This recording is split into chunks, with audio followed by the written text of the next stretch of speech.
¿Qué tal, Tuni? Bien, bien, muy bien. Flor de volantazo pegaron esta semana con la decisión de ajustar los números que tienen que ver con los fallecidos por el COVID-19. Explíquenos cuál fue el cambio. En realidad, el cambio consiste en el desarrollo de dos sistemas informáticos en la provincia durante estos 3 meses que nos permiten superar una traba histórica del sistema de registro conocido como CISA, que es muy bueno en un montón de cosas, pero para este tipo de cuestiones, pacientes, lo que es la gestión de los pacientes, los fallecidos, tiene una tardanza muy grande en la carga. No es que no se carga, sino que se va cargando en forma muy lenta.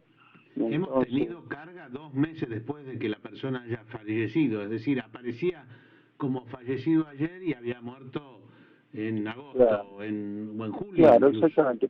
Para entender esto, porque después, por supuesto, se montan un montón de intrigas, no.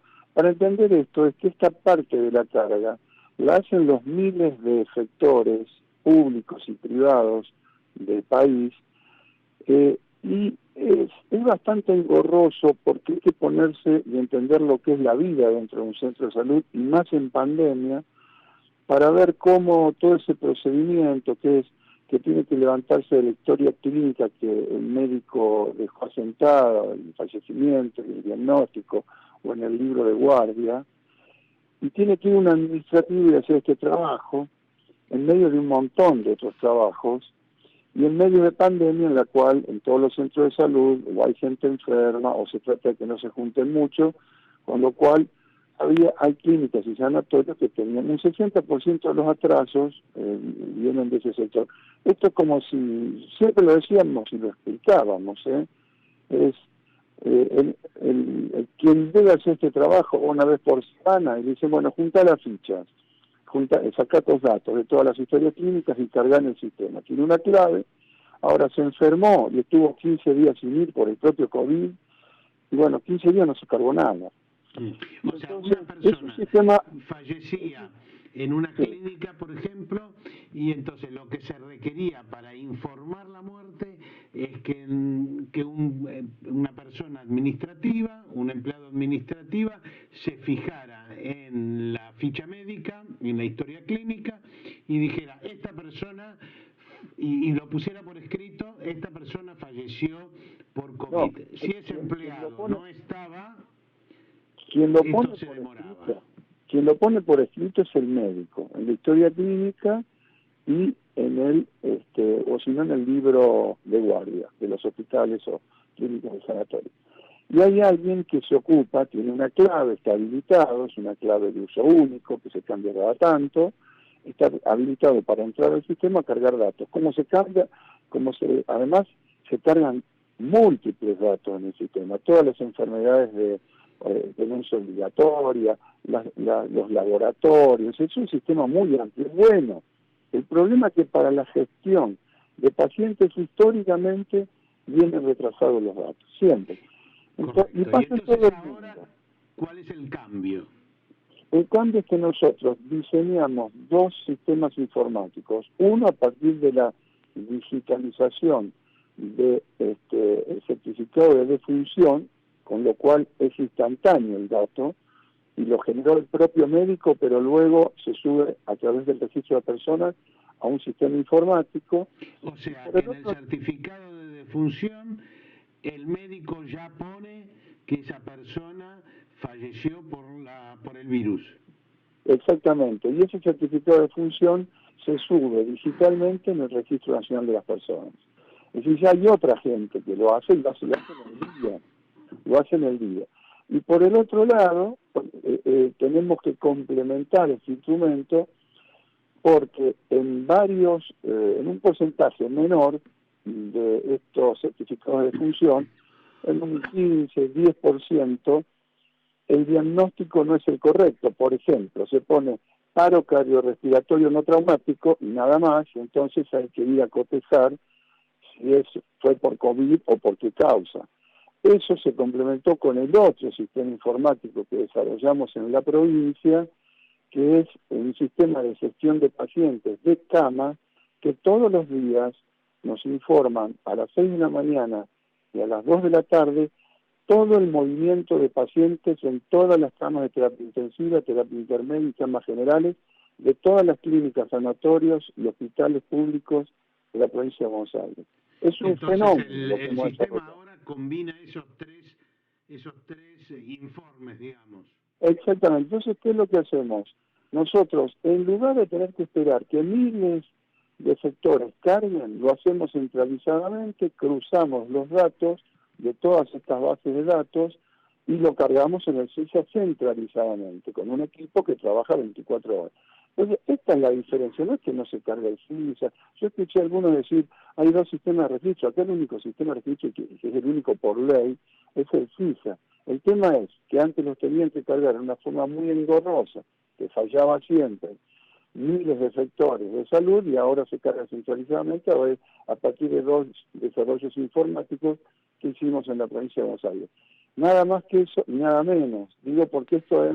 El conteo lleva a que haya 3.000 y pico más de fallecidos en la provincia de Buenos Aires. Claro, porque en agosto empezó a desprenderse la cantidad, a distanciarse la cantidad que se informaba de la cantidad real. Por esto que le estoy contando, porque es engorroso, demora tiempo. Y lo que iba a pasar en todo el país, no en la provincia de Buenos Aires. Yo quiero aclararles que esto es en todo el país. Quiero decir en todo el país, en el mundo, en los lugares... Sí, pero además en todo el país, en los lugares donde hay mucha cantidad de fallecidos. En aquellas provincias que tienen poquitos, obviamente esto no sucede. En las provincias que tienen mucho, que es donde empezó a retrasarse. Lo que se hace es corregir eso a partir de un desarrollo informático, nada más, y poder blanquear. ¿Cómo se incorporaron esos 3.500 fallecidos a la contabilidad nacional? Porque nosotros hoy tenemos 15.500 fallecidos, que para que la gente vea, nosotros en comparación con Brasil va a llegar a 150.000 esta semana. Sí, debo decirle que en Brasil con un déficit tremendo, ¿no? Y reconocido, incluso hasta denunciado por la Universidad Johns Hopkins, digamos, no. Es decir, ni siquiera los 150.000 son verdad. Algunos dicen que 3 y 4 veces más, e incluso más que eso. Por eso yo quiero rescatar, Tuni, una cosa. Aún con el retraso del CISA, hubiésemos tenido que esperar 2 o 3 meses más después del último paciente fallecido en pandemia por COVID, para que termináramos de consolidar el dato. El dato no se iba a perder. Lo que iba a hacer es que iba a llegar retrasado, generándonos además una posibilidad de no poder percibir bien lo que está pasando en la realidad. Fíjese, ahora estamos diciendo este virus es muy peligroso y sin embargo podíamos registrar menos los casos de fallecimiento. Y cuando termine la pandemia, nos vamos a encontrar con una realidad absurda, que vamos a seguir recibiendo fallecidos que ya no se están produciendo. Entonces eso es lo que hemos corregido, nada más y nada menos que eso, que es un salto enorme, pero no reemplaza al CISA, sino simplemente que ese grupo que tenemos de trabajo centralizado es quien lo carga centralizadamente todos los días en el CISA. Ahora, los 3.500 estos, que es la corrección que surgió del nuevo entrecruzamiento, todavía no se cargaron en el total nacional. Sí, ya están cargados. Ya están cargados. Claro, ayer mismo cuando nos fuimos nosotros tenemos nuestra base de datos, pero se carga, este grupo centralizado carga todos estos datos en el CISA. Lo que hemos hecho es sacar esa cosa engorrosa de miles de personas teniendo que buscar en historias clínicas un dato y asentarlo por 2 sistemas informáticos operados por un grupo centralizado de trabajadores que hacen este trabajo y lo mantienen al día. La última, Daniel, está un poco más tranquilo, digamos, está un poco más estabilizada la situación. Digo, escucho menos amigos que se contagian, por lo menos. Está más estabilizada en el AMBA, el resto del país está complicado. y era lo que preveíamos. ¿Te acordás tú ni que dijimos esto, que iba a pasar, nos dijeron de todo? No hay que ser muy inteligente, ni un gran epidemiólogo, ni nada que se le parezca. Era como, lógicamente, se iba a producir esta enfermedad y esta epidemia. Están bajando los casos, no hay que bajar la guardia, no hay que descuidarse. Seguramente a partir de esta mejoría vamos a ir haciendo quirúrgicamente algunas modificaciones para poder permitir algunas actividades más, porque es necesario, actividades económicas, con mucho control, con mucho... esta semana seguramente vamos a estar anunciando algunas de estas cosas, y la idea es seguir manteniendo este equilibrio con muchísima responsabilidad por parte de la gente, manteniendo el distanciamiento social, cumpliendo los protocolos, pero sí evidentemente estamos en un camino, por lo menos ahora, esperanzador en cuanto a que han dejado de subir los casos, están bajando, tenemos mucho mejor el sistema sanitario, y aún así apelo a que evitemos la mayor cantidad de casos, porque si bien tenemos muchas camas de terapia intensiva, los equipos de salud están extenuados, claro. Y a la medida que sigan manejando pacientes COVID, aunque sean menos, realmente vienen de una situación de mucho trabajo, y mientras tengan pacientes COVID van a tener que seguir trabajando, aunque sean 2 o 3 o 4 o 5 por sala. Requiere toda esta cuestión de sacarse, ponerse equipos, rotar pacientes, que es muy extenuante, ¿no? Gracias, Daniel. No, por favor.